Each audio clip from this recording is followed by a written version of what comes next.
Amém.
Deus Pai, essa comunhão uns com os outros, ó Senhor Deus, nós que fomos feitos filhos de Deus, nós que fomos feitos o corpo, Senhor.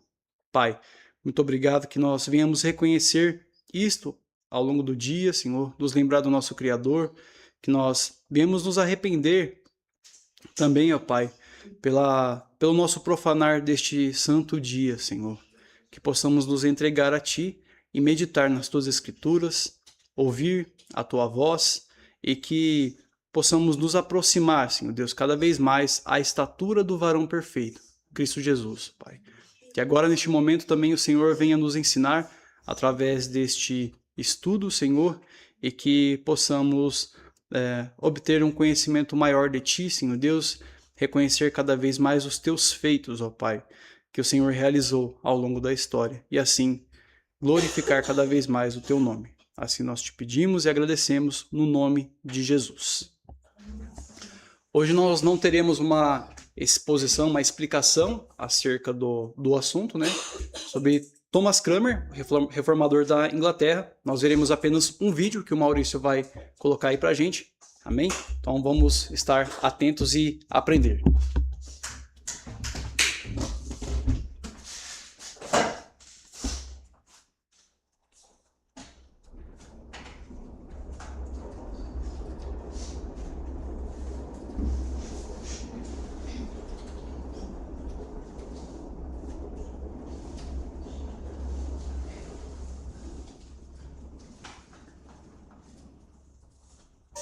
He was a supporter of royal supremacy and did all in his power to secure the sovereign to that position within his own realm.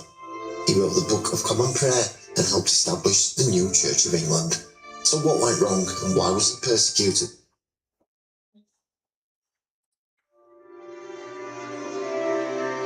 A leader of the English Reformation, he was the man that helped build a case for annulment to King Henry VIII and Catherine of Aragon's marriage. He was a supporter of royal supremacy and did all in his power to secure the sovereign to that position within his own realm. He wrote the Book of Common Prayer and helped establish the... So what went wrong and why was he persecuted to the point of execution? Join me now as we look at the life of Thomas Cranmer. Thomas Cranmer was born at Aslockton in Nottinghamshire in 1489. A younger son to Thomas, his father, and his mother, Agnes Hatfield. He came from a modest background, although the surname derived from a well-known family of Lincolnshire. His elder brother would inherit their estates, and Thomas and his younger brother Edmund would both pursue an ecclesiastic career.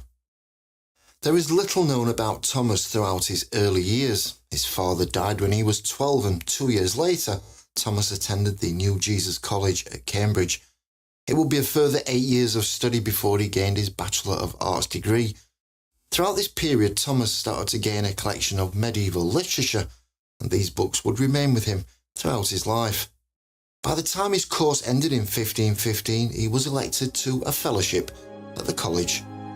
But Thomas continued to study and began his Master of Arts.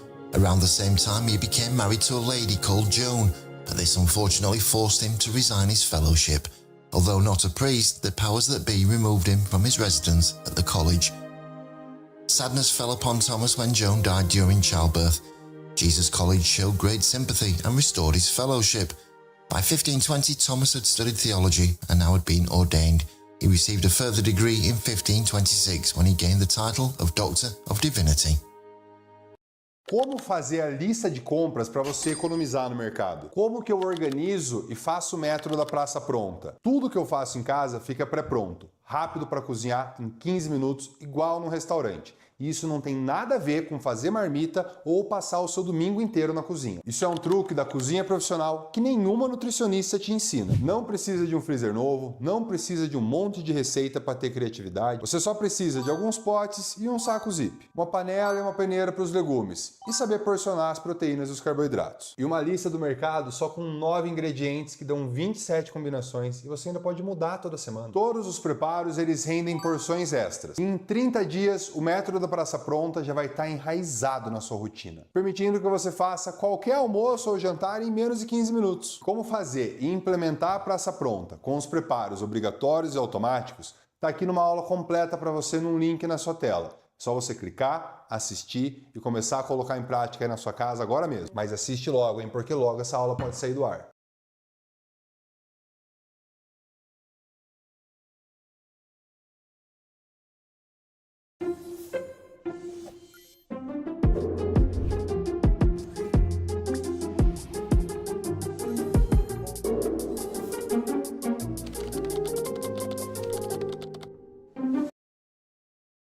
Although Thomas spent almost 30 years at Cambridge, there is not much information about his life and experiences throughout this time. It seems Thomas didn't care at all for the likes of Martin Luther or Erasmus throughout this period. However, when Cardinal Wolsey came calling, it seemed this was an opportunity that was too good to miss. He was chosen for a role within the embassy of the Holy Roman Emperor, Charles V. Henry VIII's first marriage caused all sorts of problems, due to the death of Henry's brother Arthur, who had been married to Catherine of Aragon originally. When Henry VII then making the match between his son Henry and the then widowed Catherine, it was bound to raise questions that culminated in the legitimacy of the wedding. The marriage of Henry VIII and Catherine of Aragon took a downward turn when Henry argued that the reason she had not given him a son was due to God's anger, in which case there was no alternative other than to have the marriage annulled. Thomas Wolsey was chosen to sort the ongoing problem, and by 1527 Thomas Cranmer had also been brought on board to assist in the proceedings. By the middle of 1529, Cranmer stayed with relatives attempting to avoid the plague that had reared itself in Cambridge. A couple of his associates, Stephen Gardiner and Thomas Fox, joined him. While alone, they discussed the annulment and the repercussions it could cause, not to mention a legal case in Rome. They decided the best way forward was to gain opinions of clergy throughout Europe. Well, this idea certainly perked up Henry, who was now becoming desperate in his bid to move forward with his life. Edward Fox would organise the meetings and hopefully gain support to argue that Henry should have complete jurisdiction within his own realm. In 1532, Cranmer was appointed as a resident ambassador to the Holy Roman Emperor Charles V. Cranmer's position meant he had to travel through Europe with Charles. On these journeys he would meet and marry a lady called Marguerite. She was a niece of Andreas Osiander, a man with whom he became good friends. His actions in becoming married were surprising for the day. It was not held in high esteem that a man of the cloth should be married, as celibacy was considered the norm. In 1532, while Thomas was travelling with Charles, he received a royal letter, which informed him that he had been chosen for the Archbishop of Canterbury's role due to the death of William Warham. He was ordered now to return to England. This caused a lot of surprise in the country, as up until this point Thomas only held minor roles within the church. So Cranmer packed up his gear and left Charles in Italy on the 19th of November. A papal bull was agreed for Henry. This was a document, a type of public decree, letter or charter issued by a pope of the Catholic Church. Henry managed to gain this due to the concerns from Rome, who thought his act may ease Henry's ongoing actions and prevent the breaking of ties between the two empires. Cranmer was consecrated on the 30th of March in St. Stephen's Chapel. Time was now of the essence, and Thomas still had to find a way to serve this king in his great matter. The pressures were increased further when Anne Boleyn, the king's new woman about town, had announced she was pregnant. And to add insult to injury, Henry and Anne decided to marry in secret. This was not what Cranmer needed to hear, yet he only found out a full 2 weeks after the marriage. Cranmer now had his work cut out. Henry was pulling strings, and anyone who went against him would ultimately find out their destiny. Thomas continued to establish how the annulment could be gained. He put his life and literally his soul into finding a solution. Finally, on the 10th of May, Cranmer opened a court session. Both Henry and Catherine were invited, and it would be Stephen Gardiner who would represent the king. For Catherine, she failed to show and sent no one to support her cause. By the 23rd of May, Cranmer pronounced his judgment. Henry and Catherine's wedding was said to be against the law of God, and that Henry was now free to remarry. The adjudication was settled, and there was now no turning back. On the 28th of May, Cranmer completed his long process by validating the upcoming marriage of Henry to Anne. On the 1st of June, he then personally crowned and anointed Anne Boleyn as Queen.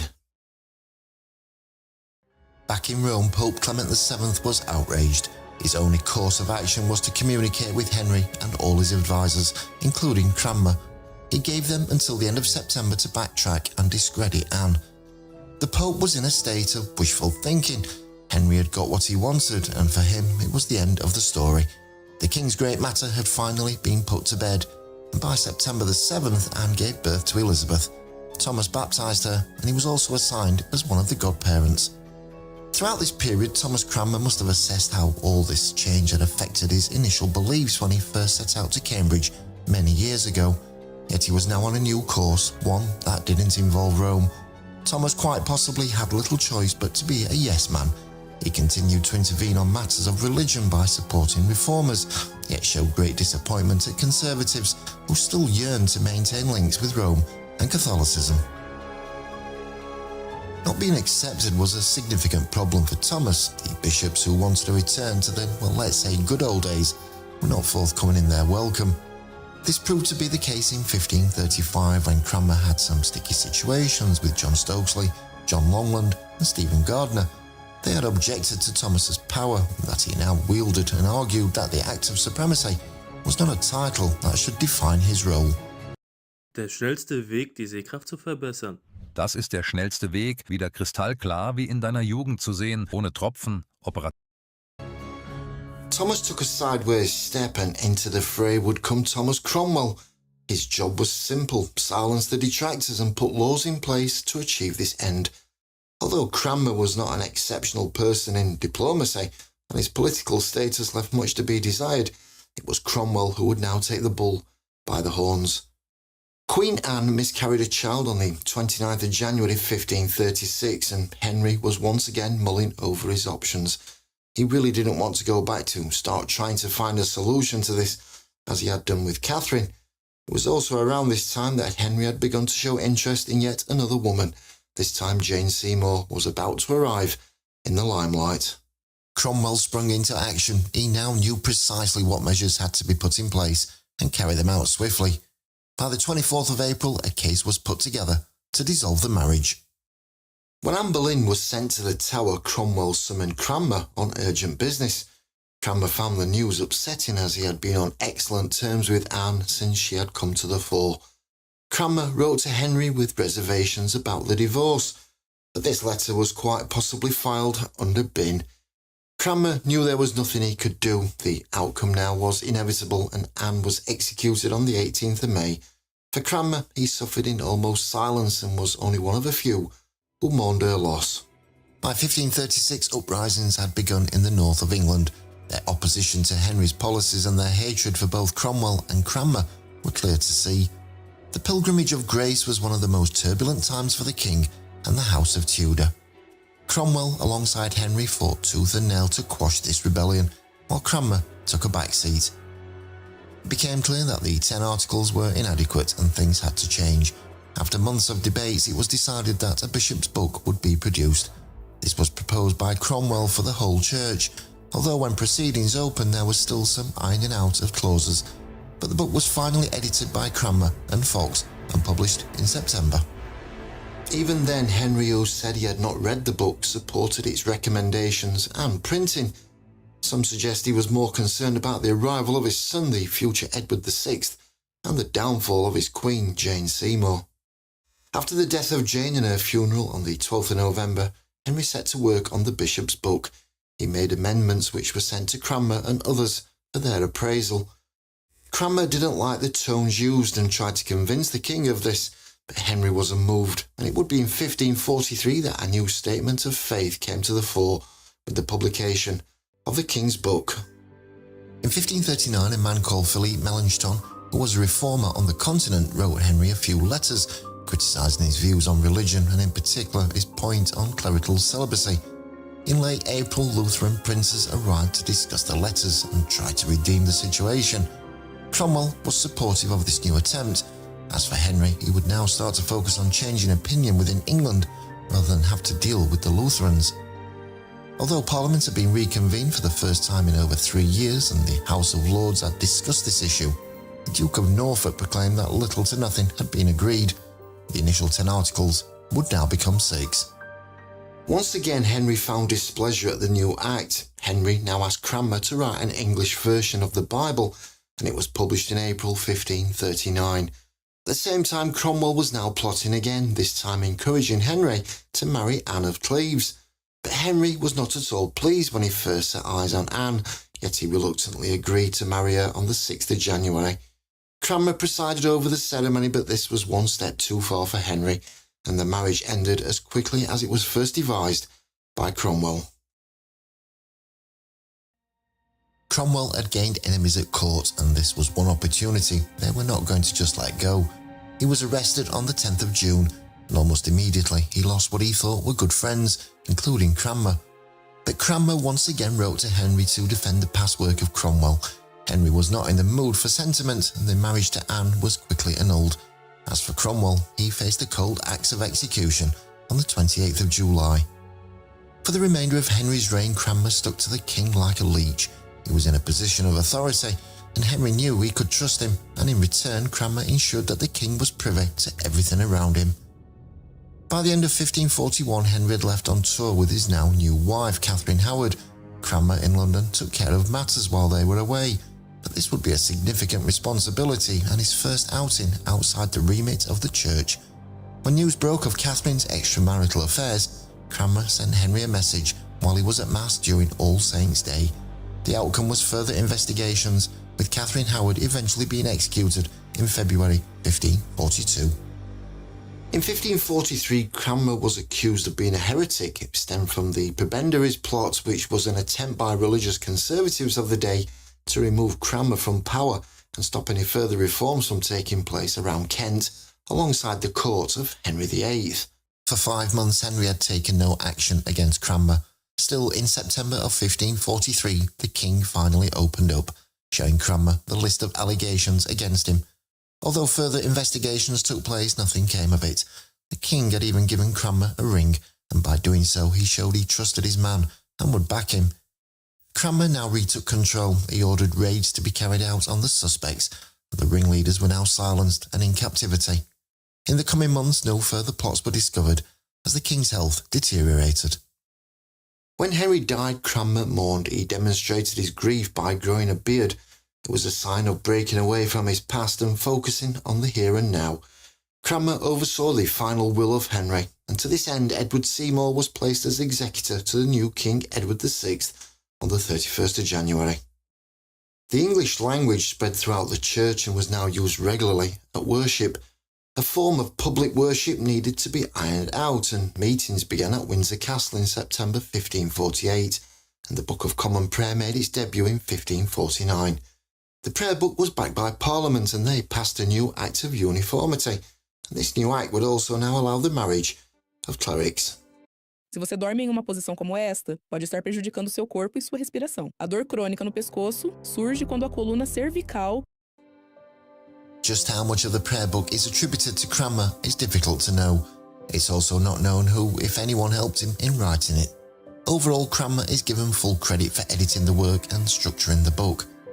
On the 9th of June, the book was made compulsory, but caused friction, and protests occurred in Devon and Cornwall. basically because English was still not a language in everyday use in the area. The rebellion, though, increased in size, and now parts of eastern England were involved. Although the rebels made demands including restoring the 6 Articles, Cranmer disagreed and wrote a strong letter to the king. He denounced such activity as wicked.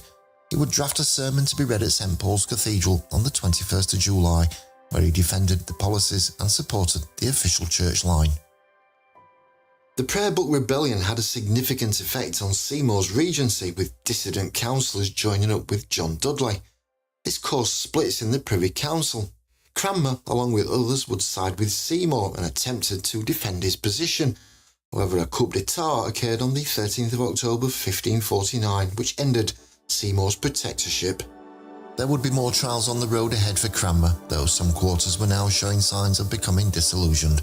One man was John Hooper, who was unhappy about Cranmer's prayer book and ceremonies used. Hooper was selected to become the Bishop of Gloucester in 1550, but he set a condition that he would not wear the vestments. Hooper was eventually imprisoned, although he eventually gave in to the calls from Cranmer and was finally consecrated on the 8th of March 1551. Cranmer continued to drive forward his reformation, treading more carefully now, although his authority had remained in place under the ruling government. Cranmer's power was starting to slip. On the 16th of October 1551, Seymour had been arrested for treason. Although initially acquitted of this, he was then found guilty as a felon and attainted. Seymour was replaced by Dudley, the Earl of Northumberland, yet Cranmer continued to take strides forward and reiterate the importance of his work. It was a time of revision after Henry's break from Rome. Several attempts were made, but the speed of reform far outweighed any apparent thought of stabilising the situation. Cranmer left to restart the work, but he also realised that any new undertaking of the ecclesiastical law could have international significance. Invitations were sent out to leading clerics around Europe to convene for a meeting, but many refused or ignored the consultation. Canon law had become stale. Finally, the Act of Uniformity came into being in 1552. This was authorisation for the book to be used, but on the 27th of September 1552, the Privy Council stopped printing the new prayer book and told Cranmer to revise it. Draft versions were then placed at the Privy Council's door, with new articles as they were known. That Cranmer was asked to gather subscriptions for the articles from bishops, and this would not be as easy as many still opposed the wording. However, while Cranmer continued to form a solution for all, it would be futile, as the opposition just kept growing. By now the new King Edward VI had become ill, and news broke that he might not survive. While Cranmer continued to shore up the Reformation process, the council worked on Lady Jane Grey's succession to the throne, and she was one of Edward's cousins and a Protestant. Edward did not want Mary to gain control, and he saw the country slipping back towards Catholicism. The changes were now moving at pace. 17th of June 1553, Edward VI made his will stating Jane Grey should succeed him. This contravened the Third Succession Act. But Cranmer requested a meeting with Edward, but he refused. Instead, he spoke with his councillors. It's thought Cranmer, being a loyal subject and not one for argument, agreed to the will of Edward and recognised the new succession as Edward had demanded. Further revolts took place over the coming weeks, and all were in support of Mary, as Jane began to fall from favour. Eventually Mary was proclaimed Queen, and arrest took place of Dudley, Ridley, Cheek and the Duke of Suffolk. Thomas led the funeral of Edward VI on the 8th of August, and it was carried out using the new prayer book and its rites. The coming months were dangerous times for all. Many fled the country, but Cranmer held his own and continued to press ahead with his work. However, a rumour spread that he had allowed a mass to take place at Canterbury Cathedral. He said this was not true. The government suggested otherwise and declared that Cranmer's statement was admittance to sedition. On the 14th of September, he was ordered to stand before the Star Chamber, and afterwards he was sent immediately to the Tower. On the 13th of November 1553, 5 accused, including Cranmer, were brought to trial for treason. They were all found guilty and condemned to death. Many witnesses stated that Cranmer had encouraged heresy within his written works. For the remainder of February 1554, the so-called rebels, including Jane Grey, were executed. Once the insurgents were removed from society, it was now time to bring forth the religious reformers. Cranmer, Ridley and Latimer were moved to Oxford and kept within the confines of Bocardo prison. It would be a further 17 months before Cranmer's second trial would happen. That would begin on the 12th of September, 1555. The whole event was placed under papal jurisdiction, with a final verdict being announced in Rome. While under interrogation, Cranmer admitted to every single piece of evidence thrown at him, but denied any treachery or disobedience. For Latimer and Ridley, they had little time left. A quick trial convicted them, and they were burned at the stake on the 16th of October. Cranmer was forced to watch. It would be on the 4th of December that Rome gave their answer to Cranmer. It was terrible news. Cranmer was to be executed. Cranmer spent his final days giving recantations. By 11th of December, he was moved from Bocardo and put inside the Dean's house at Christ Church. For the time being, he'd be treated as a guest, a somewhat different approach from his last 2 years in prison. At this time, he gave himself to the new Queen Mary and once again recognised the authority of the Pope as head of the Church. But it was all too little, too late, and his execution was set for March the 7th. Although he announced his joyfulness at returning to the Catholic Church, it seems that these were now the words of a broken man. For Mary, she didn't suffer fools gladly and was in a determined mood to carry out the sentence, if for no other reason than to make an example of him. Cranmer was given one final opportunity to recant, but in public at a university church service. Although he had written his speech, it wasn't published until after his death. On the 21st of March, he opened with a prayer, yet his sermon would end suddenly and would deviate from what he had planned to say. His words are chilling. He stated that he renounced all the recantations he had either written or signed, and to this end, his hand would be punished by being burnt first. He denounced the Pope, accused him as Christ's enemy and the Antichrist with all his false doctrine. He was then pulled from the pulpit and taken to the place where Latimer and Ridley had been burnt some months previous. As flames spread around him, his last words were, "Lord Jesus, receive my spirit. I see the heavens open and Jesus standing at the right hand of God."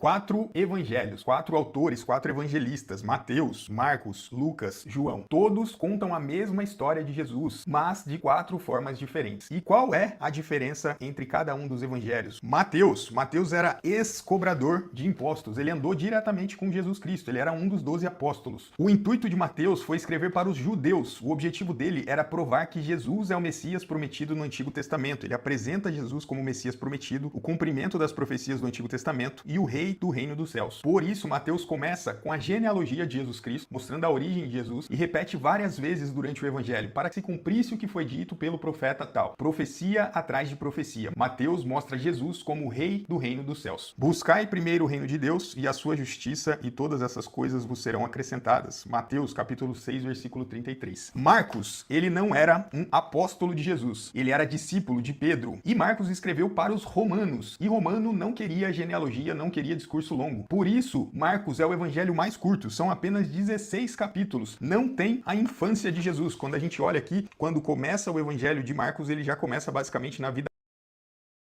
adulta, no batismo de Jesus por João Batista, né? E depois já vem falando dos milagres, a preparação para a paixão e a morte e a ressurreição do Senhor Jesus Cristo. Então Marcos começa direto no batismo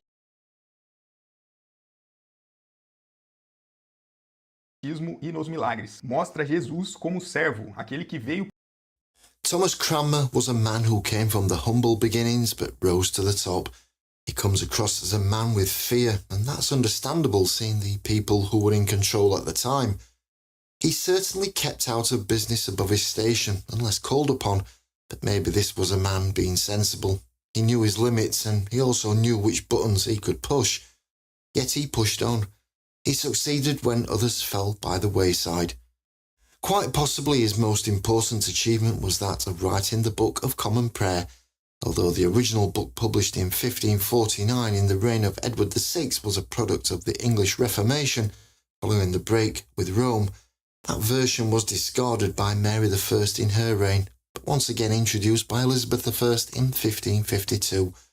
The book now had more modifications and made it acceptable to more traditionally minded worshippers and clergy. And today the book can be found in over 50 different countries and in over 150 different languages. Thomas at the end of his life must have been exhausted. He had been a yes man for the majority of his career, but just before his death he made quite a statement, and one that will always be remembered. Thomas died at the age of 66. Despite his recantations at the end, his time was up. He was an outstanding theologian, and his vision was to witness everyone in all classes of society stand as one, reading his work and finding spiritual peace. It worked. He may have been a tool of royal tyranny, but Cranmer was a committed scholar whose life showed the strengths and weaknesses of a very human and often underappreciated reformer.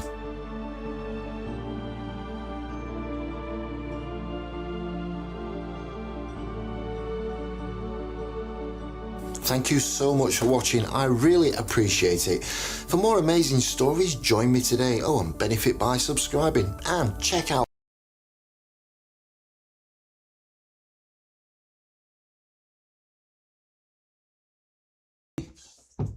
Thomas Cranmer, que no final de sua vida ali replicou as palavras de Estevão, né?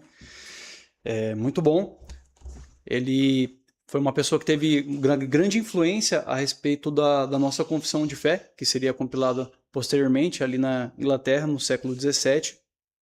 E possivelmente teremos uma exposição maior a respeito da vida deste homem na próxima semana com o nosso pastor, e novamente repetindo aqui o que foi introduzido no início da EBD, porque o áudio estava com algum problema, né? Estou replicando aqui para aqueles que nos ouvem pela internet. Nosso pastor André, ele está externo hoje, né? Realizando uma atividade em outra igreja da nossa Comunhão Batista do Sudeste, e estará conosco aqui pela noite. Bom, por enquanto é isso. Deus abençoe os irmãos e a gente segue logo mais no culto.